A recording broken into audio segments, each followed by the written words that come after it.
ನಾನು Praveen from colour grading ಇನ್ ಕನ್ನಡ. ನಾವು ಇವತ್ತಿನ ವಿಡಿಯೋದಲ್ಲಿ ಕಲರ್ ಗ್ರೇಡಿಂಗ್ ಸೀರೀಸ್ನ ಕಂಟಿನ್ಯೂ ಮಾಡ್ತಾ ಒಂದು ವಿಂಟೇಜ್ ಲುಕ್ನ ಹೇಗೆ ಕ್ರಿಯೇಟ್ ಮಾಡ್ಬೋದು ಅಂತ ನೋಡೋಣ. ಇಲ್ಲಿ ನಾವು ಮಾಡ್ತಾ ಇರೋದು ಒಂದು ಡಿಜಿಟಲ್ ಕ್ಯಾಮ್ರಾದಿಂದ ತೆಗೆದಿರೋ ಫುಟೇಜ್ನ ಒಂದು ಫಿಲ್ಮ್ ಕ್ಯಾಮ್ರಾದಲ್ಲಿ ಎಕ್ಸ್ಪೋಸ್ ಮಾಡಿರೋ ಕ್ಲಿಪ್ ತರ ಕನ್ವರ್ಟ್ ಮಾಡೋಕೆ, ಅಂದ್ರೆ ಒಂದು ಮಿಮಿಕ್ ಮಾಡೋಕೆ. ಸೊ ಈಗ ನಮ್ಮ ಹತ್ರ ಒಂದು ಡಿಜಿಟಲ್ ಕ್ಯಾಮ್ರಾದಲ್ಲಿ ತೆಗೆದಿರೋ ಕ್ಲಿಪ್ ಇದೆ. ಸೊ ಅದೇ ಕ್ಲಿಪ್ನ ನಾವು ಒಂದು ಫಿಲ್ಮ್ ಕ್ಯಾಮ್ರಾದಲ್ಲಿ ತೆಗೆದ್ರೆ ಯಾವ ತರ ಬರುತ್ತೆ ಅನ್ನೋ ತರ ಒಂದು ಗ್ರೇಡಿಂಗ್ ಮಾಡೋಣ. ಸೊ ಅದಕ್ಕೂ ಮುಂಚೆ ಕಲರ್ ಗ್ರೇಡಿಂಗ್ನ ನಾವು ಬೇಸಿಕ್ ಲೆವೆಲ್ ಇಂದ ಕಲಿಬೇಕು. ಮತ್ತು ಕಲರ್ ಗ್ರೇಡಿಂಗ್ ಮಾಡೋಕ್ಕೆ ನಮಗೆ ಪ್ರಾಕ್ಟೀಸ್ ಫುಟೇಜ್ ಬೇಕು, ಮತ್ತು ವಿಡಿಯೋ ಎಡಿಟಿಂಗ್ ಅಸೆಟ್ಸ್ ಬೇಕು, ನಮಗೆ ಪವರ್ ಗ್ರೇಡ್ಸ್ ಬೇಕು, ಲಟ್ಸ್ ಬೇಕು ಅನ್ನೋದಾದರೆ ನಮ್ಮ ಚಾನಲ್ಗೆ ಆ್ಯಸ್ ಎ ಮೆಂಬರ್ ಆಗಿ ಜಾಯ್ನ್ ಆಗ್ಬೋದು. ನೀವು ಮೆಂಬರ್ ಆಗಿ ಜಾಯ್ನ್ ಆದರೆ ನಿಮಗೆ ಅಲ್ಲಿ ವಿಡಿಯೋ ಎಡಿಟಿಂಗ್ ಅಸೆಟ್ಸು ಮತ್ತು ಫುಲ್ ಕಲರ್ ಗ್ರೇಡಿಂಗ್ ಕೋರ್ಸು ಮತ್ತು ಲಟ್ಸು, ಪವರ್ ಗ್ರೇಡ್ಸು ಮತ್ತು ಸಾಫ್ಟ್ವೇರು ಎಲ್ಲ ನಿಮಗೆ ಸಿಗುತ್ತೆ. ನೀವು ಡೌನ್ಲೋಡ್ ಮಾಡಿಕೊಂಡು ಪ್ರಾಕ್ಟೀಸ್ ಮಾಡ್ಬೋದು. ಇವಾಗ ಗ್ರೇಡಿಂಗಿಗೆ ಬರೋಣ. ಇಲ್ಲಿ ನಾನು ಫಸ್ಟಿಗೆ ನನ್ನ ಕಲರ್ ಮ್ಯಾನೇಜ್ಮೆಂಟ್ನ ತೋರಿಸ್ತೀನಿ. ನನ್ನ ಕಲರ್ ಮ್ಯಾನೇಜ್ಮೆಂಟ್ ಡಿಫಾಲ್ಟ್ ಆಗಿ ಯಾವಾಗಲೂ ಇದೇ ಥರ ಸೆಟ್ ಆಗಿರುತ್ತೆ. ಇದು ನನ್ನ ಕಲರ್ ಮ್ಯಾನೇಜ್ಮೆಂಟ್. ಇಲ್ಲಿ ನಾನು ಒಂದು ಸಿಂಪಲ್ ನೋಟ್ ಟ್ರೀನ ಪ್ಲೇಸ್ ಮಾಡ್ಕೊಂಡಿದ್ದೀನಿ. ನನ್ನ ನೋಟ್ ಟ್ರೀನ ನಾನು ರೀನೇಮ್ ಮಾಡ್ಕೊಂಡಿಲ್ಲ. ಸೊ ಇವಾಗ ರೀನೇಮ್ ಮಾಡ್ಕೊಳ್ಳೋಣ. ನಾನು ಫಸ್ಟ್ ನೋಡ್ನ IDT ಅಂತ ರೀನೇಮ್ ಮಾಡ್ಕೋತೀನಿ. IDT ಅಂದರೆ ಇನ್ಪುಟ್ ಡಿವೈಸ್ ಟ್ರಾನ್ಸ್ಫಾರ್ಮ್. ನನ್ನ 10th ನೋಡ್ ಏನಿದೆ ಅದನ್ನು ODT ಅಂತ ರೀನೇಮ್ ಮಾಡ್ಕೋತೀನಿ. ಇದು ಔಟ್ಪುಟ್ ಡಿವೈಸ್ ಟ್ರಾನ್ಸ್ಫಾರ್ಮು. ನಾನು 11th ನೋಡ್ನ ಒಂದು ಲುಕ್ಕಿಗೋಸ್ಕರ ಯೂಸ್ ಮಾಡ್ತಾ ಇದ್ದೀನಿ. ಪ್ಲಸ್ ಆ ನೋಡಲ್ಲಿ ನಾನು ಒಂದು ಲಟ್ನ ಕೂಡ ಯೂಸ್ ಮಾಡ್ತಾ ಇದ್ದೀನಿ. ಇದನ್ನು ಲಟ್ ಅಂತ ರೀನೇಮ್ ಮಾಡ್ಕೋತೀನಿ. ನೆಕ್ಸ್ಟು ನನ್ನ ಸೆಕೆಂಡ್ ನೋಡ್ನ ಎಕ್ಸ್ಪೋಜರ್, ಮತ್ತು ನನ್ನ ಥರ್ಡ್ ನೋಡ್ನ ಕಾಂಟ್ರಾಸ್ಟು, ಮತ್ತು ನೆಕ್ಸ್ಟು 4th ನೋಡ್ನ ನಾನು ಡೆಪ್ತ್ ಮ್ಯಾಪಿಗೆ ಯೂಸ್ ಮಾಡ್ತಾ ಇದ್ದೀನಿ. 5th ನೋಡ್ನ ನಾನು ಡೆಪ್ತ್ ಮ್ಯಾಪ್ OFX ಏನು ಯೂಸ್ ಮಾಡ್ತೀನಿ ಅದ್ರದ್ದು ಕೀ ಇನ್ಪುಟ್ನ 5th ನೋಡ್ಗೆ ಕೊಡ್ತಾ ಇದ್ದೀನಿ. ಸೊ ಈ ನೋಡ್ನ ಹಾಗೆ ಎಂಟಿ ಬಿಡ್ತಾ ಇದ್ದೀನಿ. ಒಂದು ಆಲ್ಫಾ ಲೈನ್ನ ಕನೆಕ್ಟ್ ಮಾಡ್ತಾ ಇದ್ದೀನಿ. 6th ನೋಡು ನಾನು ಪವರ್ ವಿಂಡೋಗೆ ಯೂಸ್ ಮಾಡ್ತಾ ಇದ್ದೀನಿ. ನೆಕ್ಸ್ಟು 7th ನೋಡಲ್ಲಿ ನಾನು ಲುಕ್ ಅಡ್ಜಸ್ಟ್ಮೆಂಟಿಗೆ ನಾನು ಒಂದು OFX ಯೂಸ್ ಮಾಡ್ತಾ ಇದ್ದೀನಿ. ಅಂದರೆ ಡಾವಿಂಚಿ ರಿಸಾಲ್ವಲ್ಲೇ ಬಿಲ್ಟ್ ಇನ್ ಇರುತ್ತೆ ಫಿಲ್ಮ್ ಲುಕ್ ಕ್ರಿಯೇಟರ್ ಅಂತ. ಸೊ ಇದನ್ನು ಫಿಲ್ಮ್ ಲುಕ್ ಅಂತ ರೀನೇಮ್ ಮಾಡ್ಕೋತೀನಿ. ನೆಕ್ಸ್ಟ್ ನೋಡನ್ನ ನಾನು ಶಾರ್ಪಿಗೆ, ಮತ್ತು 9th ನೋಡನ್ನ ನಾನು ಟಿಲ್ಟ್ ಶಿಫ್ಟ್ ಬ್ಲರ್ನ ಯೂಸ್ ಮಾಡೋಕ್ಕೆ ನಾನು ಈ ನೋಡನ್ನ ಯೂಸ್ ಮಾಡ್ತಾ ಇದ್ದೀನಿ. ಸೊ ಇದನ್ನು ಟಿಲ್ಟ್ ಶಿಫ್ಟ್ ಅಂತ ರೀನೇಮ್ ಮಾಡ್ಕೊಂಡಿದ್ದೀನಿ. ಸೊ ನನ್ನ ನೋಟ್ ಟ್ರೀ ಈ ಥರ ಸೆಟ್ ಆಗಿದೆ, ಮತ್ತು ನೋಟ್ ಟ್ರೀನು ನಾನು ರೀನೇಮ್ ಮಾಡ್ಕೊಂಡಿದ್ದೀನಿ. ಸೊ ನೋಟ್ ಟ್ರೀನ ರೀನೇಮ್ ಮಾಡ್ಕೊಳ್ಳೋದು ತುಂಬ ಇಂಪಾರ್ಟೆಂಟು. ನಮಗೆ ಕೆಲವೊಂದು ಸರಿ ಯಾವ ನೋಡಲ್ಲಿ ಏನು ಕೆಲಸ ಮಾಡಿದ್ದೀನಿ ಅಂತ ಗೊತ್ತಾಗಬೇಕು ಅಂದರೆ ಇದನ್ನು ರೀನೇಮ್ ಮಾಡ್ಕೊಳ್ಳೋದು ತುಂಬ ಇಂಪಾರ್ಟೆಂಟ್ ಆಗಿರುತ್ತೆ. ಇವಾಗ ಮಾಡ್ತಿರೋ ಗ್ರೇಡಲ್ಲಿ ನಾನು ಯೂಸ್ ಮಾಡ್ತಿರೋ ಲಟ್ಟು ಮತ್ತು ಯೂಸ್ ಮಾಡ್ತಿರೋ ಪ್ರಾಕ್ಟೀಸ್ ಕ್ಲಿಪ್, ಈ ಗ್ರೇಡಿಂದು ಪವರ್ ಗ್ರೇಡ್ ಸಹ ನಿಮಗೆ ಡೌನ್ಲೋಡ್ಗೆ ಸಿಗುತ್ತೆ. ಆದರೆ ನಮ್ಮ ಚಾನಲ್ಗೆ ನೀವು ಜಾಯ್ನ್ ಆಗಿರಬೇಕು. ಫಸ್ಟಿಗೆ ನಾವು ಈಗ IDTನ ಪ್ಲೇಸ್ ಮಾಡ್ಕೊಳ್ಳೋಣ. ಇಲ್ಲಿ ನಮಗೆ ಈ ಕ್ಲಿಪ್ ಬರ್ತಾ ಇರೋದು ಒಂದು ಫ್ಯೂಜಿ ಕ್ಯಾಮ್ರಾದಿಂದ. IDT ಪ್ಲೇಸ್ ಮಾಡೋಕ್ಕೆ ನಾನು ಕಲರ್ ಸ್ಪೇಸ್ ಟ್ರಾನ್ಸ್ಫಾರ್ಮ್ನ ಡ್ರ್ಯಾಗ್ ಮಾಡಿ ಡ್ರಾಪ್ ಮಾಡ್ತಾ ಇದ್ದೀನಿ. ನಮಗೆ ಫ್ಯೂಜಿ ಕ್ಯಾಮ್ರಾದಿಂದ ಕ್ಲಿಪ್ ಬಂತು ಅಂದರೆ ಒಂದು ಪ್ರಾಬ್ಲಮ್ ಇದೆ. ನಮಗೆ ಇನ್ಪುಟ್ ಗಾಮಾ ಅಂತೂ ಸಿಗುತ್ತೆ. ಇನ್ಪುಟ್ ಗಾಮಾ ಫ್ಯೂಜಿ F-Log ಮತ್ತು F-Log 2 ಅಂತ ಸಿಗುತ್ತೆ. ಆದರೆ ಇನ್ಪುಟ್ ಕಲರ್ ಸ್ಪೇಸ್ ಸಿಗಲ್ಲ. ಅಂದರೆ ಫ್ಯೂಜಿ ಕ್ಯಾಮ್ರಾದವ್ರದ್ದು ಯಾವುದು ಇನ್ಪುಟ್ ಗ್ಯಾಮೆಟ್ ಏನೂ ಇಲ್ಲ ಅವ್ರದ್ದು. ಅದಕ್ಕೆ ನಮಗೆ 2 ಆಪ್ಷನ್ ಸಿಗುತ್ತೆ. ಒಂದು ನಾವು REC 2020ನಾದರೂ ಯೂಸ್ ಮಾಡ್ಬೋದು, ಅದು ಬಿಟ್ಟರೆ ಆ್ಯರಿ ಗ್ಯಾಮೆಟ್ C ಆದರೂ ಯೂಸ್ ಮಾಡ್ಬೋದು. ಸೊ ಇವೆರಡೂ ಕಲರ್ ಸ್ಪೇಸು ತುಂಬ ದೊಡ್ಡ ಕಲರ್ ಸ್ಪೇಸು. ಫಸ್ಟು REC 2020 ತುಂಬ ದೊಡ್ಡ ಕಲರ್ ಸ್ಪೇಸ್ ಆಗಿರುತ್ತೆ. ಅದು ಬಿಟ್ಟರೆ ನಮಗೆ ಆ್ಯರಿ ಗ್ಯಾಮೆಟು. ನಾನು ಯೂಸ್ ಮಾಡ್ತಿರೋದು ಇಲ್ಲಿ ಆ್ಯರಿ ಗ್ಯಾಮೆಟ್ನ ಯೂಸ್ ಮಾಡ್ತಾ ಇದ್ದೀನಿ. ನೀವು ಎಕ್ಸ್ಪೆರಿಮೆಂಟ್ ಮಾಡೋದಾದರೆ ನೀವು REC 2020ನಾದರೂ ಯೂಸ್ ಮಾಡ್ಕೋಬೋದು. ಫಸ್ಟು ಇನ್ಪುಟ್ ಕಲರ್ ಸ್ಪೇಸಲ್ಲಿ ನಾನು ಆ್ಯರಿ ಗ್ಯಾಮೆಟ್ 3ನ ಸೆಲೆಕ್ಷನ್ ಮಾಡ್ಕೋತಾ ಇದ್ದೀನಿ. ಇನ್ಪುಟ್ ಗಾಮಾ ಆ್ಯಸ್ ಇಟ್ ಈಸು ನಮಗೆ ಫ್ಯೂಜಿ ಕ್ಯಾಮ್ರದ್ದು F-Log ಅಂತ ಬರುತ್ತೆ. ಇದನ್ನು ಚೂಸ್ ಮಾಡ್ಕೋತಾ ಇದ್ದೀನಿ. ನೆಕ್ಸ್ಟು ಔಟರ್ ಕಲರ್ ಸ್ಪೇಸು ನಾವು ಯಾವಾಗಲೂ ಮಾಡ್ತಾ ಇರೋ ಹಾಗೆ ಡಾವೆಂಚಿ ವೈಡ್ ಗ್ಯಾಮೆಟು ಮತ್ತು ಔಟರ್ ಗಾಮಾ ಡಾವೆಂಚಿ ಇಂಟರ್ಮೀಡಿಯೇಟ್ನ ಸೆಲೆಕ್ಷನ್ ಮಾಡ್ಕೋತಾ ಇದ್ದೀನಿ. ಸೊ ನಾವೀಗ IDTನ ಪ್ಲೇಸ್ ಮಾಡಾಯಿತು. ನಾನು ಈ ನೋಡನ್ನ ಕಾಪಿ ಮಾಡ್ಕೋತಾ ಇದ್ದೀನಿ. ಕಾಪಿ ಮಾಡೋಕ್ಕೆ Ctrl+C. ಕಾಪಿ ಮಾಡಿಕೊಂಡು ನಾನು ODT ನೋಡ್ಗೆ ಬಂದು ಅಲ್ಲಿ ಪೇಸ್ಟ್ ಮಾಡ್ತಾ ಇದ್ದೀನಿ. ಪೇಸ್ಟ್ ಮಾಡಾದಮೇಲೆ ನಾನಿಲ್ಲಿ ಕಲರ್ ಸ್ಪೇಸ್ ಟ್ರಾನ್ಸ್ಫಾರ್ಮ್ಗೆ ಬಂದು ಸ್ವ್ಯಾಪ್ ಅಂತ ಒಂದು ಬಟನ್ ಇದೆ, ಅದನ್ನು ಪ್ರೆಸ್ ಮಾಡ್ತಾ ಇದ್ದೀನಿ. ಇಲ್ಲಿ input colour space DaVinci wide gamut, input gamma DaVinci intermediate ಆಗುತ್ತೆ. ಔಟರ್ ಕಲರ್ ಸ್ಪೇಸ್ನ ನಾನು REC 709 ಮತ್ತು ಔಟರ್ ಗಾಮಾನ ನಾನು ಗಾಮಾ 2.4ಗೆ ಇಡ್ತಾ ಇದ್ದೀನಿ. ಸೊ ಇಲ್ಲಿಗೆ ನಮ್ಮ ಕಲರ್ ಸ್ಪೇಸ್ ಟ್ರಾನ್ಸ್ಫಾರ್ಮ್ ಆಗಿದೆ, ಅಂದರೆ ಕಲರ್ ಕನ್ವರ್ಷನ್ ಆಗಿದೆ. ನೆಕ್ಸ್ಟು ನಾನು ಈ ಇಮೇಜ್ನ ಬ್ಯಾಲೆನ್ಸ್ ಮಾಡ್ಕೋಬೇಕು. ಬ್ಯಾಲೆನ್ಸ್ ಮಾಡೋಕ್ಕೆ ನಾನು ಸೆಕೆಂಡ್ ನೋಡ್ಗೆ ಬರ್ತಾ ಇದ್ದೀನಿ, ಎಕ್ಸ್ಪೋಜರ್ ನೋಡ್ಗೆ. ಇಲ್ಲಿ ಬಂದು HDR ವೀಲ್ಸ್ಗೆ ಬರ್ತಾ ಇದ್ದೀನಿ. HDR ವೀಲ್ಸ್ಗೆ ಬಂದು ನಾನು ಸ್ವಲ್ಪ ಎಕ್ಸ್ಪೋಜರ್ನ ಕಮ್ಮಿ ಮಾಡ್ತಾ ಇದ್ದೀನಿ. ಅಂದರೆ 1.9 ಅಷ್ಟು ಇಡ್ತಾ ಇದ್ದೀನಿ. ಇಲ್ಲಿ ಎಕ್ಸ್ಪೋಜರ್ನ ನಾನು 1.9 ಅಷ್ಟು ಇಟ್ಟಿದ್ದೀನಿ. ಸೊ ಬಿಫೋರ್ ಆಫ್ಟರ್ ನೋಡ್ತಾ ಇದ್ರಲ್ಲ.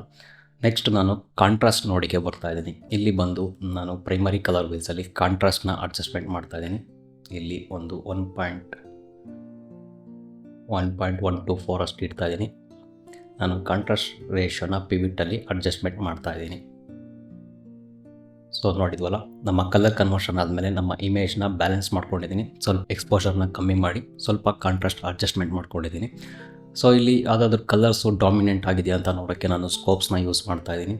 ಸ್ಕೋಪ್ಸಿಗೆ ಬಂದರೆ ಇಲ್ಲಿ ಯಾವುದು ಕಲರ್ಸ್ ಅಷ್ಟೇನು ಡಾಮಿನೆಂಟ್ ಆಗಿಲ್ಲ. ಕಲರ್ ಬ್ಯಾಲೆನ್ಸ್ ಏನೋ ಮಾಡೋ ಅವಶ್ಯಕತೆ ಇಲ್ಲ ಅನ್ಕೋತೀನಿ. ನೆಕ್ಸ್ಟ್ ನಾನು ಲುಕ್ನ ಕ್ರಿಯೇಟ್ ಮಾಡಬೇಕು. ಅದಕ್ಕೋಸ್ಕರ ಒಂದು ಲಟ್ನ ಯೂಸ್ ಮಾಡ್ತಾ ಇದ್ದೀನಿ.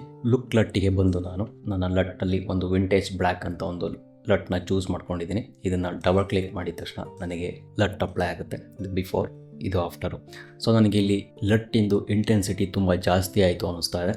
ಸೊ ಹಾಗಾಗಿ ನಾನಿಲ್ಲಿ ಕೀ ಅಂತ ಒಂದು ಆಪ್ಷನ್ ಇದೆ, ಇಲ್ಲಿಗೆ ಬಂದು ನಾನು ಗೇಯ್ನಲ್ಲಿ ನನ್ನ ಲಟ್ಟಿಂದು ಇಂಟೆನ್ಸಿಟಿನ ಕಮ್ಮಿ ಮಾಡ್ತಾ ಇದ್ದೀನಿ. ಇಲ್ಲಿ ಒಂದು 0.7 ಅಷ್ಟು ಇಡ್ತಾ ಇದ್ದೀನಿ. ನೋಡ್ತಾ ಇದ್ದೀರಲ್ಲ, ಇದು ಬಿಫೋರ್ ಮತ್ತು ಆಫ್ಟರು ಲುಕ್ನ ಪ್ಲೇಸ್ ಮಾಡ್ಕೊಂಡಿದ್ದೀನಿ ಒಂದು ಲಟ್ಟನ್ನ. ನೆಕ್ಸ್ಟು ನಾನು ಡೆಪ್ತ್ ಮ್ಯಾಪಿಗೆ ಬರ್ತಾ ಇದ್ದೀನಿ. ಇಲ್ಲಿ ಡೆಪ್ತ್ ಮ್ಯಾಪಿಗೆ ಬಂದು ನಾನು ಎಫೆಕ್ಟ್ಸಲ್ಲಿ ಬಂದು ಟೈಪ್ ಮಾಡ್ತಾ ಇದ್ದೀನಿ ಡೆಪ್ತ್ ಮ್ಯಾಪ್ ಅಂತ. ಇದನ್ನ ಡ್ರ್ಯಾಗ್ ಮಾಡಿ ಡ್ರಾಪ್ ಮಾಡ್ಕೋತೀನಿ. ಡೆಪ್ತ್ ಮ್ಯಾಪನ್ನು ಪ್ಲೇಸ್ ಮಾಡಿದಾಗ ಈ ಥರ ನಮಗೆ ಒಂದು ಪ್ರಿವ್ಯೂ ತೋರಿಸುತ್ತೆ ಡೆಪ್ತ್ ಮ್ಯಾಪಿಂದು. ನಾನೀಗ ಡೆಪ್ತ್ ಮ್ಯಾಪನ್ನು ಏನಕ್ಕೆ ಯೂಸ್ ಮಾಡ್ತಾ ಇದ್ದೀನಿ ಅಂದರೆ, ನೀವು ಲಾಸ್ಟ್ ವಿಡಿಯೋದಲ್ಲಿ ನೋಡಿದ್ವಿ, ನಾವು ಮ್ಯಾಜಿಕ್ ಮಾಸ್ಕ್ನ ಯೂಸ್ ಮಾಡಿ ಬ್ಯಾಕ್ಗ್ರೌಂಡು ಮತ್ತು ಫೋರ್ಗ್ರೌಂಡ್ನ ಯಾವ ಥರ ಸಪ್ರೇಟ್ ಮಾಡಿದ್ವಿ, ಮತ್ತು ಒಂದು ಕಲರ್ ಸಪ್ರೇಷನ್ ಇಲ್ಲ ಒಂದು ಕಾಂಟ್ರಾಸ್ಟ್ ಸಪ್ರೇಷನ್ ತೆಗಿಯೋಕ್ಕೆ ಯಾವ ಥರ ಯೂಸ್ ಮಾಡಿದ್ವಿ ಅಂತ. ನೆಕ್ಸ್ಟು ಅದೇ ಟೂಲಿಗೆ ಸೇಮ್ ಆಗಿರೋ ಥರ ನಾನು ಒಂದು ಡೆಪ್ತ್ ಮ್ಯಾಪ್, ಇನ್ನೊಂದು ಟೂಲು, ಇನ್ನೊಂದು ಎಫೆಕ್ಟ್ ಯೂಸ್ ಮಾಡ್ತಾ ಇದ್ದೀನಿ ಡೆಪ್ತ್ ಮ್ಯಾಪ್ ಅಂತ. ಸೊ ನೀವಿಲ್ಲಿ ಮ್ಯಾಜಿಕ್ ಮಾಸ್ಕ್ ಆದರೂ ಯೂಸ್ ಮಾಡ್ಕೋಬೋದು, ಡೆಪ್ತ್ ಮ್ಯಾಪ್ ಆದರೂ ಯೂಸ್ ಮಾಡ್ಕೋಬೋದು. ಇಲ್ಲಿ ಡೆಪ್ತ್ ಮ್ಯಾಪ್ ಯಾವ ಥರ ವರ್ಕ್ ಆಗುತ್ತೆ ಅಂತ ನೋಡೋಣ. ನಮಗೆ ಡಾವಿಂಚಿ ರಿಸಾಲ್ವಲ್ಲಿ 19 ವರ್ಷನಲ್ಲಿ ಡೆಪ್ತ್ ಮ್ಯಾಪ್ ಅಂತ ಒಂದು ಆಪ್ಷನ್ ಸಿಕ್ಕಿತ್ತು. ಸೊ ಅದನ್ನು 20 ವರ್ಷನಲ್ಲಿ ಸ್ವಲ್ಪ ಎನ್ಹಾನ್ಸ್ ಮಾಡಿ AI ಡೆಪ್ತ್ ಮ್ಯಾಪ್ ಅಂತ ಇದು ಮಾಡಿದ್ದಾರೆ. ಅದನ್ನು ಸ್ವಲ್ಪ ಆಪ್ಟಿಮೈಸ್ ಕೂಡ ಮಾಡಿದ್ದಾರೆ. ಅದು ಯಾವ ಥರ ವರ್ಕ್ ಆಗುತ್ತೆ ಅಂತ ಈ ವಿಡಿಯೋದಲ್ಲಿ ನೋಡೋಣ. ನಾನೀಗ ಡೆಪ್ತ್ ಮ್ಯಾಪ್ನ ಪ್ಲೇಸ್ ಮಾಡ್ಕೊಂಡಿದ್ದೀನಿ. ಇಲ್ಲಿ ರಿಸಲ್ಟಿಂಗ್ ಮ್ಯಾಪ್ ಅಡ್ಜಸ್ಟ್ಮೆಂಟ್ ಮತ್ತು ಐಸೋಲೇಷನ್ ಸ್ಪೆಸಿಫಿಕ್ ಪಾತ್ ಮತ್ತು ಮ್ಯಾಟ್ ಫಿನಿಯಸ್ ಅಂತ ಒಂದು ಆಪ್ಷನ್ ಇದೆ. ಇಲ್ಲಿ ಬಂದು ನಾನು ಅಡ್ಜಸ್ಟ್ ಮ್ಯಾಪ್ ಲೆವೆಲ್ಸ್ಗೆ ಬರ್ತಾ ಇದ್ದೀನಿ. 3 ಥರ ಆಪ್ಷನ್ ಸಿಗುತ್ತೆ: ಫಾರ್ ಲಿಮಿಟ್, ನಿಯರ್ ಲಿಮಿಟ್. ನಮ್ಮ ಫಾರ್ ಲಿಮಿಟ್ನ ನಾವು ಅಡ್ಜಸ್ಟ್ಮೆಂಟ್ ಮಾಡ್ತಾ ಇದ್ದರೆ ನೀವು ಅಬ್ಸರ್ವ್ ಮಾಡ್ತಾ ಇರ್ಬೋದು, ನಮ್ಮ ಬ್ಯಾಕ್ಗ್ರೌಂಡು ಸ್ವಲ್ಪ ಬ್ಲ್ಯಾಕ್ ಆಗ್ತಾ ಇದೆ. ಮತ್ತು ನಾನು ನಿಯರ್ ಲಿಮಿಟ್ನ ಸ್ವಲ್ಪ ಅಡ್ಜಸ್ಟ್ಮೆಂಟ್ ಮಾಡ್ಕೋತಾ ಇದ್ದೀನಿ. ಇಲ್ಲಿ ನಮಗೆ ವೈಟ್ ಏನೇನು ಕಾಣಿಸ್ತಾ ಇದೆ ಅದು ನಮ್ಮ ಸೆಲೆಕ್ಷನ್ ಆಗಿರೋದು ಇಂಡಿಕೇಟ್ ಮಾಡ್ತಾ ಇದೆ. ಮತ್ತು ಬ್ಲ್ಯಾಕ್ ಏನೇನಿದೆ ಅದು ನಮಗೆ ಯಾವುದು ಸೆಲೆಕ್ಷನ್ ಆಗಿಲ್ಲ. ವೈಟ್ ಏನೇನು ಕಾಣಿಸ್ತಾ ಇದೆ ಅಷ್ಟು ಮಾತ್ರ ಸೆಲೆಕ್ಷನ್ ಆಗಿದೆ. ಸೊ ನೀವು ಇಲ್ಲಿ ಸೆಲೆಕ್ಷನ್ ಮಾಡ್ಕೋಬೇಕು ಅಂದರೆ ಫಾರ್ ಲಿಮಿಟು ಮತ್ತು ನಿಯರ್ ಲಿಮಿಟಲ್ಲಿ ನೀವು ಅಡ್ಜಸ್ಟ್ಮೆಂಟ್ ಮಾಡಿಕೊಂಡು ಸೆಲೆಕ್ಷನ್ ಮಾಡ್ಕೋಬೋದು. ಸೊ ನಾನು ಇಷ್ಟು ಅಡ್ಜಸ್ಟ್ಮೆಂಟ್ ಮಾಡ್ಕೊಂಡಿದ್ದೀನಿ. ಮತ್ತು ಮ್ಯಾಪ್ ಫಿನಿಶ್ ಅಂತ ಒಂದು ಆಪ್ಷನ್ ಇದೆಯಲ್ಲ, ಇಲ್ಲಿ ಬಂದು ಪೋಸ್ಟ್ ಪ್ರೊಸೆಸಿಂಗ್ನ ಆನ್ ಮಾಡ್ಕೋತೀನಿ. ಪೋಸ್ಟ್ ಪ್ರೊಸೆಸಿಂಗ್ನ ಆನ್ ಮಾಡಿಕೊಂಡ್ರೆ ನೀವು ಅಬ್ಸರ್ವ್ ಮಾಡ್ತಾ ಇರ್ಬೋದು, ಇಲ್ಲಿ ನಮ್ಮ ಸೆಲೆಕ್ಷನ್ನು ಇನ್ನೂ ನೀಟಾಗಿ ಆಗುತ್ತೆ, ಒಂದು ರಿಫೈನ್ ಆಗಿ ಸೆಲೆಕ್ಷನ್ ಆಗುತ್ತೆ. ಸೊ ನಾನು ಇಲ್ಲಿ ಪೋಸ್ಟ್ ಪ್ರೊಸೆಸಿಂಗ್ನ ಆನ್ ಮಾಡಿಕೊಂಡು ನಮ್ಮ ಸೆಲೆಕ್ಷನ್ ಏನಾಗಿದೆ ಅದನ್ನು ಇನ್ವರ್ಟ್ ಮಾಡ್ಕೋತೀನಿ, ಅಂದರೆ ಉಲ್ಟಾ ಸೆಲೆಕ್ಷನ್ ಮಾಡ್ಕೋತೀನಿ. ಇಲ್ಲಿ ಇನ್ವರ್ಟ್ ಅಂತ ಒಂದು ಆಪ್ಷನ್ ಇದೆ, ನಿಮಗೆ ಕಾಣಿಸ್ತಾ ಇದೆಯಲ್ಲ, ಇನ್ವರ್ಟ್ ಸೆಲೆಕ್ಷನ್ ಮಾಡ್ಕೋತೀನಿ. ನೀವು ಇನ್ವರ್ಟ್ ಸೆಲೆಕ್ಷನ್ ಮಾಡ್ಕೊಂಡಾದ್ಮೇಲೆ ಇಲ್ಲಿ ಕೂಡ ನೀವು ಅಡ್ಜಸ್ಟ್ಮೆಂಟ್ ಮಾಡ್ಕೋಬೋದು. ಸೊ ನಾನು ಇಷ್ಟು ಅಡ್ಜಸ್ಟ್ಮೆಂಟ್ ಮಾಡಿದ್ದೀನಿ. ನೆಕ್ಸ್ಟ್ ಇಲ್ಲಿ ನಾನು ಡೆಪ್ತ್ ಮ್ಯಾಪ್ ಪ್ರಿವ್ಯೂ ಅಂತ ಒಂದು ಆಪ್ಷನ್ ಇದೆಯಲ್ಲ, ಇದನ್ನು ಅನ್ಚೆಕ್ ಮಾಡ್ತಾ ಇದ್ದೀನಿ, ನಮಗೆ ಪ್ರಿವ್ಯೂ ಹೋಗುತ್ತೆ. ನೆಕ್ಸ್ಟ್ ನೋಡಿಗೆ ಬಂದು ನಾನಿಲ್ಲಿ ಡೆಪ್ತ್ ಮ್ಯಾಪ್ನ ಪ್ಲೇಸ್ ಮಾಡ್ಕೊಂಡಿದ್ನಲ್ಲ, ಅದರಲ್ಲಿ ಏನೇ ಚೇಂಜಸ್ ಕೂಡ ಮಾಡಲ್ಲ. ನೆಕ್ಸ್ಟ್ ನೋಡಲ್ಲಿ ಕೀ ಇನ್ಪುಟ್ನ ಪಾಸ್ ಮಾಡಿಕೊಂಡು ನಾನು ಈ ನೋಡಲ್ಲಿ 5th ನೋಡು ಏನು ಎಂಟಿ ಬಿಟ್ಟಿದ್ನಲ್ಲ ಆ ನೋಡಲ್ಲಿ ನಾನು ಅಡ್ಜಸ್ಟ್ಮೆಂಟ್ ಮಾಡ್ಕೋತೀನಿ. ಇಲ್ಲಿ ಬಂದು ಎಂಟಿ ನೋಡಲ್ಲಿ ನಾನು ಗಾಮನ ಸ್ವಲ್ಪ ಕಮ್ಮಿ ಮಾಡ್ತಾ ಇದ್ದೀನಿ. ನೆಕ್ಸ್ಟು ಗೇನಿಗೆ ಬಂದು ನನ್ನ ಹೈಲೈಟ್ಸ್ ಅಂದರೆ ಬ್ರೈಟರ್ ಪಾರ್ಟ್ಸ್ ಏನಿದೆ ಅದನ್ನು ಸಹ ಸ್ವಲ್ಪ ಕಮ್ಮಿ ಮಾಡ್ತಾ ಇದ್ದೀನಿ. ನೋಡ್ತಾ ಇದ್ದೀರಲ್ಲ, ನಮ್ಮ ಬ್ಯಾಕ್ಗ್ರೌಂಡು ಎಷ್ಟು ಕಂಟ್ರೋಲಿಗೆ ಸಿಗ್ತಾ ಇದೆ ನಮ್ಮ ಫೋರ್ಗ್ರೌಂಡಿಗಿಂತ. ಸೊ ಈ ಥರ ನಾವು ಡೆಪ್ತ್ ಮ್ಯಾಪ್ನ ಯೂಸ್ ಮಾಡಿಕೊಂಡು ಬ್ಯಾಕ್ಗ್ರೌಂಡು ಮತ್ತು ಫೋರ್ಗ್ರೌಂಡ್ನ ಸಪ್ರೇಟ್ ಮಾಡ್ಬೋದು. ನೀವಿಲ್ಲಿ ಮ್ಯಾಜಿಕ್ ಮಾಸ್ಕ್ ಸಹ ಯೂಸ್ ಮಾಡ್ಕೋಬೋದು. ನಾನು ಡೆಪ್ತ್ ಮ್ಯಾಪ್ ಯಾವ ಥರ ವರ್ಕ್ ಆಗುತ್ತೆ ಅಂತ ಒಂದು ತೋರಿಸ್ದೆ. ನೆಕ್ಸ್ಟ್ ನಾನು ಪವರ್ ವಿಂಡೋಗೆ ಬರ್ತಾ ಇದ್ದೀನಿ. ಪವರ್ ವಿಂಡೋಗೆ ಬಂದು ಒಂದು ಸರ್ಕ್ಯುಲರ್ ಪವರ್ ವಿಂಡೋನ ಪ್ಲೇಸ್ ಮಾಡ್ಕೋತೀನಿ. ಈ ಥರ ಒಂದು ರಫ್ ಆಗಿ ನಾನೊಂದು ಸರ್ಕ್ಯುಲರ್ ಪವರ್ ವಿಂಡೋನ ಪ್ಲೇಸ್ ಮಾಡ್ಕೋತಾ ಇದ್ದೀನಿ. ಒಂದು ಲೈಟ್ ರೀಡೈರೆಕ್ಷನ್ ಮಾಡೋಕ್ಕೋಸ್ಕರ ನನ್ನ ಮಾಡಲ್ ಲೆಫ್ಟ್ ಸೈಡಿಂದ ಈ ಡೈರೆಕ್ಷನಲ್ಲಿ ಲೈಟ್ ಬರ್ತಾ ಇದೆ. ಈ ಥರ ಪ್ಲೇಸ್ ಮಾಡಿಕೊಂಡು ನಾನು ಸ್ವಲ್ಪ ಸಾಫ್ಟ್ನೆಸ್ನ ಇನ್ಕ್ರೀಸ್ ಮಾಡ್ಕೋತೀನಿ. ಇನ್ಕ್ರೀಸ್ ಮಾಡಿಕೊಂಡು ನಾನು ಇದನ್ನು ಸಹ ಇನ್ವರ್ಟ್ ಸೆಲೆಕ್ಷನ್ ಮಾಡ್ಕೋತೀನಿ. ಇನ್ವರ್ಟ್ ಸೆಲೆಕ್ಷನ್ ಮಾಡಿಕೊಂಡು ಸ್ವಲ್ಪ ಗಾಮ ಮತ್ತು ಗೇನ್ ಸಹ ಕಮ್ಮಿ ಮಾಡ್ತಾ ಇದ್ದೀನಿ. ಸಾಫ್ಟ್ನೆಸ್ನ ಇನ್ನೂ ಸ್ವಲ್ಪ ಇನ್ಕ್ರೀಸ್ ಮಾಡ್ತಾ ಇದ್ದೀನಿ. ಬಿಫೋರ್ ಆಫ್ಟರ್ ನೋಡೋದಾದರೆ ನಮಗೆ ಎಷ್ಟು ನಮ್ಮ ಮಾಡಲ್ ಸಪ್ರೇಟಾಗಿ ಮತ್ತು ನಾವು ಒಂದು ವಿಗ್ನೇಟ್ ಎಫೆಕ್ಟ್ನ ಸಹ ಆ್ಯಡ್ ಮಾಡಿದ್ದೀವಿ. ನಾವಿಲ್ಲಿ ಒಂದು 50% ಗ್ರೇಡಿಂಗ್ನ ಮುಗಿಸಿದ್ದೀವಿ. ಅಂದರೆ ಒಂದು ಬೇಸಿಕ್ ಲುಕ್ ಅಡ್ಜಸ್ಟ್ಮೆಂಟ್ ಮಾಡ್ಕೊಂಡಿದ್ದೀವಿ, ಒಂದು ಲಟ್ ಯೂಸ್ ಮಾಡಿದ್ದೀವಿ ಮತ್ತು ಬೇಸಿಕ್ ಅಡ್ಜಸ್ಟ್ಮೆಂಟ್ ಕೂಡ ಮಾಡ್ಕೊಂಡಿದ್ದೀವಿ. ಸೊ ಇವಾಗ ಎಂಟೈರ್ ಇಮೇಜ್ನ ಒಂದು ವಿಂಟೇಜ್ ಇಮೇಜ್ ಆಗಿ ಕನ್ವರ್ಟ್ ಮಾಡೋಕ್ಕೆ ನಾನೀಗ ಫಿಲ್ಮ್ ಲುಕ್ನ ಯೂಸ್ ಮಾಡ್ತಾ ಇದ್ದೀನಿ. ಸೊ ಫಿಲ್ಮ್ ಲುಕ್ನ ಯೂಸ್ ಮಾಡೋಕ್ಕೆ ನಾನು ಎಫೆಕ್ಟ್ಸಿಗೆ ಬಂದು ಫಿಲ್ಮ್ ಲುಕ್ ಅಂತ ಟೈಪ್ ಮಾಡ್ತಾ ಇದ್ದೀನಿ. ಫಿಲ್ಮ್ ಲುಕ್ ಕ್ರಿಯೇಟರ್ ಅಂತ ಇಲ್ಲೊಂದು ಆಪ್ಷನ್ ಸಿಗುತ್ತೆ. ಇದನ್ನು ಡ್ರ್ಯಾಗ್ ಮಾಡಿ ಡ್ರಾಪ್ ಮಾಡ್ತಾ ಇದ್ದೀನಿ. ಇಲ್ಲಿ ನಾವು ಡ್ರ್ಯಾಗ್ ಮಾಡಿ ಡ್ರಾಪ್ ಮಾಡಿದ ತಕ್ಷಣ ಒಂದು ಅಡ್ಜಸ್ಟ್ಮೆಂಟ್ ಆಗುತ್ತೆ. ನಮಗೆ ಈ ಅಡ್ಜಸ್ಟ್ಮೆಂಟ್ ಬೇಡ, ನಾವು ಮ್ಯಾನ್ಯುಯಲ್ ಆಗಿ ಅಡ್ಜಸ್ಟ್ಮೆಂಟ್ ಮಾಡ್ಕೊಳ್ಳೋಣ. ಸೊ ಇಲ್ಲಿ ಫಿಲ್ಮ್ ಲುಕ್ ಕನ್ವರ್ಟರ್ಗೆ ಬಂದು ಫಸ್ಟು ಪ್ರಿಸೆಟ್ಟು ಡಿಫಾಲ್ಟ್ ಆಗಿ 65mm ಅಂತ ಸೆಟ್ ಆಗಿರುತ್ತೆ. ಇದನ್ನು ನಾವು ಚೇಂಜ್ ಮಾಡಿ ಕ್ಲೀನ್ ಸ್ಲೇಟಿಗೆ ಇಟ್ಕೋತಾ ಇದ್ದೀನಿ. ಕ್ಲೀನ್ ಸ್ಲೇಟಿಗೆ ಇಟ್ಟಾಗ ಏನೇನು ಅಡ್ಜಸ್ಟ್ಮೆಂಟ್ ಆಗಿರುತ್ತೋ ಫಿಲ್ಮ್ ಲುಕ್ನ ನಾವು ಪ್ಲೇಸ್ ಮಾಡಿದಾಗ ಅದೆಲ್ಲ ಡಿಫಾಲ್ಟ್ ಆಗಿ ಸೆಟ್ ಆಗುತ್ತೆ, ಅಂದರೆ ಒಂದು ರೀಸೆಟ್ ಆಗುತ್ತೆ. ರೀಸೆಟ್ ಆದಮೇಲೆ ನಾನಿಲ್ಲಿ ಕ್ಲೀನ್ ಸ್ಲೇಟಿಗೆ ಇಟ್ಟಿದ್ದೀನಿ. Next colour space over rides ಅಂತ ಇರುತ್ತೆ. ಇದರಲ್ಲಿ ನಾನು ಏನೂ ಚೇಂಜ್ ಮಾಡೋಕ್ಕೋಗಲ್ಲ, ಯಾಕಂದರೆ ನಾವು ಐಡಿಟಿ ODTನ ಫಸ್ಟೇ ಪ್ಲೇಸ್ ಮಾಡ್ಕೊಂಡಿದ್ದೀವಿ. ಸೊ ಈ ಟ್ಯಾಬ್ನ ಹಾಗೆ ಬಿಡ್ತಾ ಇದ್ದೀನಿ. ನೆಕ್ಸ್ಟ್ ಇಲ್ಲೊಂದು ಫಿಲ್ಮ್ ಲುಕ್ ಅಂತ ಒಂದು ಆಪ್ಷನ್ ಬರುತ್ತೆ. ಇದು ಅಷ್ಟೇ, ಇಲ್ಲಿ ಹೈಡ್ ಆಗಿರುತ್ತೆ ಕೋರ್ ಲುಕ್ಕು ಮತ್ತು ಸ್ಕಿನ್ ಬಯಾಸು ಹೈಡ್ ಆಗಿರುತ್ತೆ. ಇಲ್ಲಿ ಬಂದು ಫಿಲ್ಮ್ ಲುಕ್ ಬ್ಲೆಂಡ್ ಅಂತ ಒಂದು ಸ್ಲೈಡರ್ ಇರುತ್ತೆ. ಇದನ್ನು ನಾನು ಪುಷ್ ಮಾಡ್ತಾ ಇದ್ದೀನಿ. ಒಂದು 0.5 ಅಷ್ಟು ಪುಷ್ ಮಾಡ್ತೀನಿ. 0.5 ಅಷ್ಟು ಪುಷ್ ಮಾಡಿದಾಗ ನಿಮಗೆ ಒಂದು ಅಡ್ಜಸ್ಟ್ಮೆಂಟ್ ಕಾಣುತ್ತೆ. ಫಿಲ್ಮ್ ಲುಕ್ಕಾಗಿ ಡಿಫಾಲ್ಟಾಗಿ ಸೆಟ್ ಆಗುತ್ತೆ. ನೆಕ್ಸ್ಟ್ ನಾನು ಕೋರ್ ಲುಕ್ಕಿಗೆ ಬಂದು ಇಲ್ಲಿ ಸಿನಿಮ್ಯಾಟಿಕ್, ರೋಚೆಸ್ಟರ್, ಅಕಾಸಾಕ, ಇಲೇಟೆಡ್, ವಿಂಟೇಜ್ ಅಂತ ಆಪ್ಷನ್ ಸಿಗುತ್ತೆ. ನನಗೆ ಬೇಕಿರೋದು ಈಗ ವಿಂಟೇಜ್ ಬೇಕಿರೋದ್ರಿಂದ ನಾನು ವಿಂಟೇಜ್ನೇ ಸೆಲೆಕ್ಷನ್ ಮಾಡ್ಕೋತಾ ಇದ್ದೀನಿ. ವಿಂಟೇಜ್ಗೆ ಸೆಲೆಕ್ಷನ್ ಮಾಡಿ ನನಗೆ ಇಲ್ಲಿ ಸ್ಕಿನ್ ಬಯಾಸ್ ಅಂತ ಒಂದು ಸ್ಲೈಡರ್ ಸಿಗುತ್ತೆ. ಸೊ ಇದು ಸ್ಕಿನ್ ಟೋನ್ನ ಅಡ್ಜಸ್ಟ್ಮೆಂಟ್ ಮಾಡೋಕ್ಕೆ ವಿಂಟೇಜಿಂದ. ಸೊ ಇದನ್ನು ಅಷ್ಟೇ ನಾನು ಒಂದು ಮೈನಸ್ ಅಷ್ಟು ಇಡ್ತಾ ಇದ್ದೀನಿ. 1.94 ಅಷ್ಟು ಇಟ್ಟಿದ್ದೀನಿ. ನೀವು ನೋಡ್ತಾ ಇರ್ಬೋದು ಬಿಫೋರ್ ಆಫ್ಟರು ನಮ್ಮ ಇಮೇಜ್ ಯಾವ ಥರ ಚೇಂಜಸ್ ಆಗ್ತಾ ಇದೆ ಅಂತ. ನೆಕ್ಸ್ಟು ನಮಗೆ ಇನ್ನೊಂದು ಆಪ್ಷನ್ ಸಿಗೋದು ಕಲರ್ ಸೆಟ್ಟಿಂಗ್ ಅಂತ ಒಂದು ಆಪ್ಷನ್ ಸಿಗುತ್ತೆ. ಇಲ್ಲಿ basic, exposure, contrast, highlights, fade, white balance, tint ಅಂತ ಒಂದು ಆಪ್ಷನ್ಸ್ ಇರುತ್ತೆ. ಸೊ ಇಲ್ಲಿ ನಾನು ಬಂದು ಎಕ್ಸ್ಪೋಜರ್ನ ಸ್ವಲ್ಪ ಕಮ್ಮಿ ಮಾಡ್ತಾ ಇದ್ದೀನಿ. ಎಕ್ಸ್ಪೋಜರ್ನ ಕಮ್ಮಿ ಮಾಡಿ ನಾನು ಸ್ವಲ್ಪ ಕಾಂಟ್ರಾಸ್ಟು ಸಹ ಕಮ್ಮಿ ಮಾಡ್ತಾ ಇದ್ದೀನಿ. ಸ್ವಲ್ಪ ಕಾಂಟ್ರಾಸ್ಟು ಕಮ್ಮಿ ಮಾಡಿ ನೆಕ್ಸ್ಟ್ ಆಪ್ಷನ್ಸು ನಾನು ಫೇಡ್ ಅಂತ ಒಂದು ಸ್ಲೈಡರ್ ಇರುತ್ತೆ. ಈ ಫೇಡ್ ಸ್ಲೈಡರಲ್ಲಿ ನಾನು ಸ್ವಲ್ಪ ಮೂವ್ ಮಾಡ್ತಾ ಇದ್ದೀನಿ. ಒಂದು 0.3 ಅಷ್ಟು ಇಡ್ತಾ ಇದ್ದೀನಿ. ಸೊ ಇಲ್ಲಿ ಏನಾಗುತ್ತೆ ಅಂದರೆ ನೀವು ಅಬ್ಸರ್ವ್ ಮಾಡ್ತಾ ಇರ್ಬೋದು, ಈ ಫೇಡ್ ಆಪ್ಷನ್ನ ನಾನು ಮತ್ತೆ ರೀಸೆಟ್ ಮಾಡ್ತು ಅಂದರೆ ಒಂದು ವಿಂಟೇಜ್ ಕ್ಯಾಮ್ರಾಗಳಲ್ಲಿ ನಮಗೆ ಕಾಣಿಸುತ್ತಲ್ಲ, ಒಂದು ಫೇಡ್, ಒಂದು ಲೋ ಕಾಂಟ್ರಾಸ್ಟು ಫೇಡ್ ಲುಕ್ ಬರುತ್ತೆ. ಸೊ ಅದಕ್ಕೋಸ್ಕರ ನಾನು ಫೇಡ್ನ ಯೂಸ್ ಮಾಡ್ತಾ ಇದ್ದೀನಿ. ನೆಕ್ಸ್ಟು ಬಂದಾಗ ನಮಗೆ ಸಬ್ಟ್ರಾಕ್ಟಿವ್ ಸ್ಯಾಚುರೇಷನ್ಗೆ ಒಂದು ಸ್ಲೈಡರ್ ಕೊಟ್ಟಿದ್ದಾರೆ. ನಾವು ಒಂದು ಡಿಸಿಟಿಯಲ್ಲಿ ಯೂಸ್ ಮಾಡ್ತಾ ಇದ್ವಿ, ಮತ್ತು ಇಲ್ಲ HSV ಕಲರ್ ಸ್ಪೇಸ್ ಟ್ರಾನ್ಸ್ಫಾರ್ಮ್ ಮಾಡಿಕೊಂಡು HSV ಸಬ್ಟ್ರಾಕ್ಟಿವ್ ಸ್ಯಾಚುರೇಷನ್ ಯೂಸ್ ಮಾಡ್ತಾ ಇದ್ವಿ. ಫಿಲ್ಮ್ ಲುಕ್ ಕ್ರಿಯೇಟರಲ್ಲಿ ಸಪ್ರೇಟಾಗಿ ಅದಕ್ಕೆ ಅಂತ ಒಂದು ಡೆಡಿಕೇಟೆಡ್ ಸಬ್ಟ್ರಾಕ್ಟಿವ್ ಸ್ಯಾಟ್ ಅಂತ ಒಂದು ಆಪ್ಷನ್ ಕೊಟ್ಟಿದ್ದಾರೆ. ಸೊ ನಾವು ಈಸಿಯಾಗಿ ಇಲ್ಲೇ ಮಾಡ್ಕೋಬೋದು. ನಾನಿಲ್ಲಿ ಇದು ಅಷ್ಟೇ ಒಂದು 1.3 ಅಷ್ಟು ಇಡ್ತಾ ಇದ್ದೀನಿ. ನೆಕ್ಸ್ಟು ಒಂದು ರಿಚ್ನೆಸ್ ಅಂತ ಒಂದು ಸ್ಲೈಡರ್ ಇದೆ, ನಾನು ಅದನ್ನು ಟಚ್ ಮಾಡ್ತಾ ಇಲ್ಲ. ಅದು ಬಿಟ್ಟು ನೆಕ್ಸ್ಟು ಬ್ಲೀಚ್ ಬೈಪಾಸ್ ಅಂತ ಒಂದು ಆಪ್ಷನ್ ಇದೆ. ಅಂದರೆ ಒಂದು ಸಿಲ್ವರ್ ಕಾಂಟ್ರಾಸ್ಟು ಇಲ್ಲಾಂದರೆ ಒಂದು ಬ್ಲೀಚ್ ಬೈಪಾಸ್ ಲುಕ್ ನಾವು ನೋಡ್ತೀವಿ, ಕೆಲವೊಂದು ಡಿಸ್ಯಾಚುರೇಟೆಡ್ ಲುಕ್ ಬರುತ್ತೆ. ಅದನ್ನು ಸ್ವಲ್ಪ ನಾನು ಅಡ್ಜಸ್ಟ್ಮೆಂಟ್ ಮಾಡ್ತಾ ಇದ್ದೀನಿ. ಸೊ ಇಲ್ಲೇನಾಗುತ್ತೆ, ಒಂದು ಕಲರ್ಸ್ನ ಕಮ್ಮಿ ಮಾಡಿ ಒಂದು ಸಿಲ್ವರ್ ಕಾಂಟ್ರಾಸ್ಟ್ ಥರ ಒಂದು ಲುಕ್ ಬರುತ್ತೆ. ನೆಕ್ಸ್ಟು ಸ್ಪ್ಲಿಟ್ ಟೋನ್ ಇದೆ, ನಾನು ಸ್ಪ್ಲಿಟ್ ಟೋನ್ ಏನು ಟಚ್ ಮಾಡ್ತಾ ಇಲ್ಲ, ಆಲ್ರೆಡಿ ನಮಗೆ ಲುಕ್ ಪ್ಲೇಸ್ ಆಗಿರೋದ್ರಿಂದ. ನೆಕ್ಸ್ಟು ವಿಗ್ನೇಟ್ನ ಸ್ವಲ್ಪ ಎನೇಬಲ್ ಮಾಡ್ಕೋತೀನಿ. ನಾನಿಲ್ಲಿ ವಿಗ್ನೇಟ್ ಅಮೌಂಟನ್ನು ಸೆಟ್ ಮಾಡ್ತಾ ಇದ್ದೀನಿ, ಸ್ವಲ್ಪ ಜಾಸ್ತಿ ಏನು ಬೇಡ ಇಲ್ಲಿ. ನೆಕ್ಸ್ಟು ಹೆಲೇಷನ್ ಟ್ಯಾಬ್ ಇದೆ. ಹೆಲೇಷನ್ನ ನಾನು ಯೂಸ್ ಮಾಡ್ತಾಯಿಲ್ಲ, ಯಾಕಂದರೆ ಔಟ್ಡೋರಲ್ಲಿ ಹೆಲೇಷನ್ನ ಯೂಸ್ ಮಾಡಿದ್ರೆ ಅದು ಸ್ವಲ್ಪ ವಿಯರ್ಡಾಗಿ ಕಾಣುತ್ತೆ. ಹೆಲೇಷನ್ ಏನಿದ್ರು ಇಂಡೋರು ಮತ್ತು ಲೈಟಿಂಗ್ಸ್ ಏನಾದ್ರು ಇತ್ತು ಅಂದರೆ ಅದಕ್ಕೆ ಚೆನ್ನಾಗಿ ಕಾಣುತ್ತೆ. ಹಾಗಾಗಿ ನಾನು ಹೆಲೇಷನ್ನ ಔಟ್ಡೋರ್ಗೆ ಯೂಸ್ ಮಾಡ್ತಾಯಿಲ್ಲ, ಮತ್ತು ಬ್ಲೂಮ್ನು ಯೂಸ್ ಮಾಡ್ತಿಲ್ಲ. ಮೇಯ್ನು ನಮಗೆ ವಿಂಟೇಜ್ ಲುಕ್ ಬೇಕು ಅಂದರೆ ಮೇಯ್ನ್ ಇರೋದು ನಮಗೆ ಗ್ರೇನ್ಸು. ಒಂದು ಗ್ರೇನ್ ಇಲ್ಲ ಅಂದರೆ ನಮಗೆ ಫಿಲ್ಮ್ ಲುಕ್ ಅಂತ ಒಂದು ವೈಬೇ ಬರೋಲ್ಲ, ಒಂದು ಫೀಲೇ ಬರೋಲ್ಲ. ಅದು ಗ್ರೇನ್ನೇ ಎನೇಬಲ್ ಮಾಡ್ತಾಯಿದ್ದೀನಿ ನಾನು. 35mm ಇಟ್ಟು ನಾನು ಇದನ್ನು ಸ್ವಲ್ಪ ಕಮ್ಮಿ ಮಾಡ್ಕೋತಾ ಇದ್ದೀನಿ. ಅಬ್ಸರ್ವ್ ಮಾಡ್ತಾ ಇರ್ಬೋದು. ಒಂದು 0.02 ಅಷ್ಟು ಇಡ್ತಾ ಇದ್ದೀನಿ. ಸೊ ನಾವು ಗ್ರೇನ್ನ ಏನಕ್ಕೆ ಯೂಸ್ ಮಾಡ್ತೀವಿ ಅಂದರೆ ನಮ್ಮ ಡಿಜಿಟಲ್ ಕ್ಯಾಮ್ರಾದಿಂದ ಒಂದು ಡಿಜಿಟಲ್ ಶಾರ್ಪ್ನೆಸ್ ಬಂದಿರುತ್ತೆ ಇಮೇಜು. ನಮ್ಮ ಫಿಲ್ಮ್ ಕ್ಯಾಮ್ರಾಸಲ್ಲಿ ಅಷ್ಟು ಶಾರ್ಪ್ನೆಸ್ ಬರೋಲ್ಲ.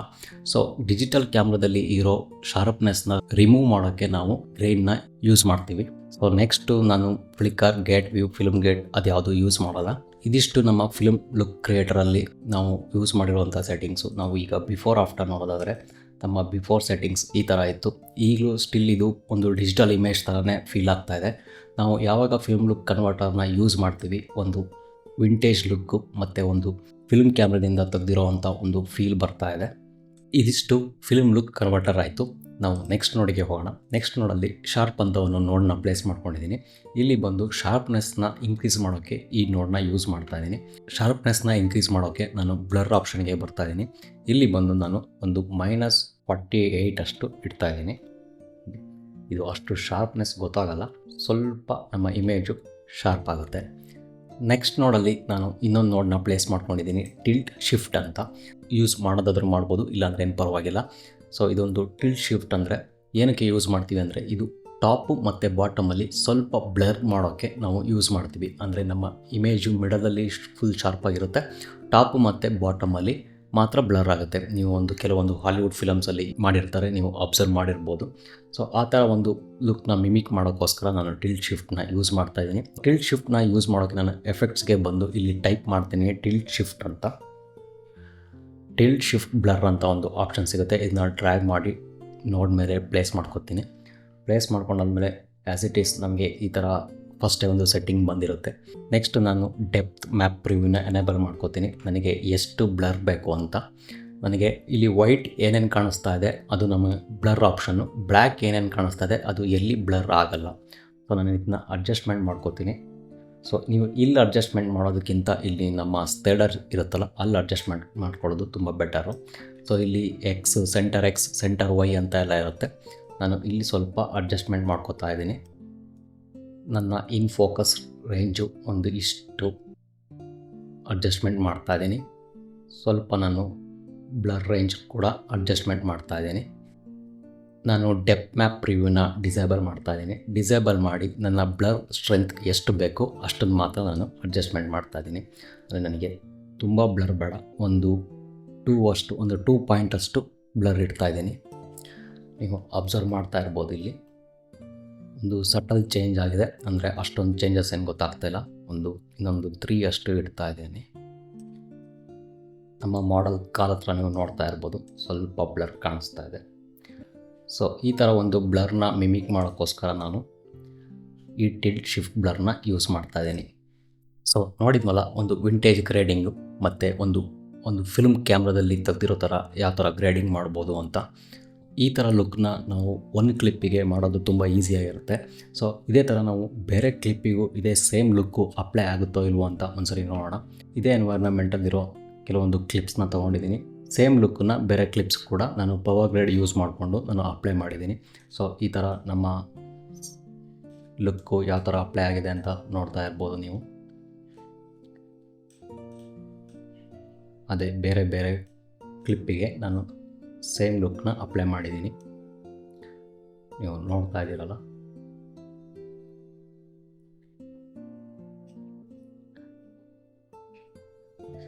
ಸೊ ನಾನಿಲ್ಲಿ ಪವರ್ ಗ್ರೇಡ್ನ ಯೂಸ್ ಮಾಡಿಕೊಂಡು ಸೇಮ್ ಲುಕ್ನ ಅಪ್ಲೈ ಮಾಡಿದ್ದೀನಿ. ಎಕ್ಸ್ಪೋಜರು ಮತ್ತು ಕಾಂಟ್ರಾಸ್ಟು ಸಹ ಆ ಕ್ಲಿಪ್ಪಿಗೆ ಯಾವ್ಯಾವ ಥರ ಬೇಕು ಅದನ್ನು ಮೈನರ್ ಚೇಂಜಸ್ ಮಾಡ್ಕೊಂಡಿದ್ದೀನಿ. ಮತ್ತು ನನ್ನ ಲಟ್ಟು ಮತ್ತು ಫಿಲ್ಮ್ ಲುಕ್ಕಲ್ಲಿ ಏನೇನು ಸೆಟ್ಟಿಂಗ್ಸ್ ಮಾಡಿದ್ದೆ ಅದೆಲ್ಲ ಸೇಮ್ ಇರುತ್ತೆ. ಬೇಸಿಕ್ ಕರೆಕ್ಷನ್ಸ್ ಏನೇನು ಮಾಡ್ಕೊಂಡಿದ್ದೆ ಅದೆಲ್ಲ ಬೇರೆ ಬೇರೆ ಕ್ಲಿಪ್ಪಿಗೆ ಅದು ಚೇಂಜಸ್ ಆಗ್ತಾ ಹೋಗುತ್ತೆ. ಕೆಲವೊಂದು ಕ್ಲಿಪ್ಪಲ್ಲಿ ಎಕ್ಸ್ಪೋಜರ್ ಚೇಂಜ್ ಇರ್ಬೋದು, ಕೆಲವೊಂದು ಕ್ಲಿಪ್ಪಲ್ಲಿ ವೈಟ್ ಬ್ಯಾಲೆನ್ಸ್ ಚೇಂಜ್ ಇರ್ಬೋದು. ಆ ಥರ ನಾನು ಮೈನರ್ ಅಡ್ಜಸ್ಟ್ಮೆಂಟ್ ಮಾಡ್ಕೊಂಡಿದ್ದೀನಿ. ಸೊ ನೋಡಿದ್ವಲ್ಲ ಯಾವ ಥರ ಒಂದು ವಿಂಟೇಜ್ ಲುಕ್ನ ಕ್ರಿಯೇಟ್ ಮಾಡ್ಬೋದು ಅಂತ ನಮ್ಮ ಡಿಜಿಟಲ್ ಫುಟೇಜಿಂದ. ಸೊ ಇದೇ ಥರ ನಾವು ನೆಕ್ಸ್ಟ್ ವೀಡಿಯೋದಲ್ಲಿ ಇನ್ನೊಂದು ಕಲರ್ ಗ್ರೇಡಿಂಗ್ ಟಾಪಿಕ್ ಬಗ್ಗೆ ಡಿಸ್ಕಷನ್ ಮಾಡೋಣ.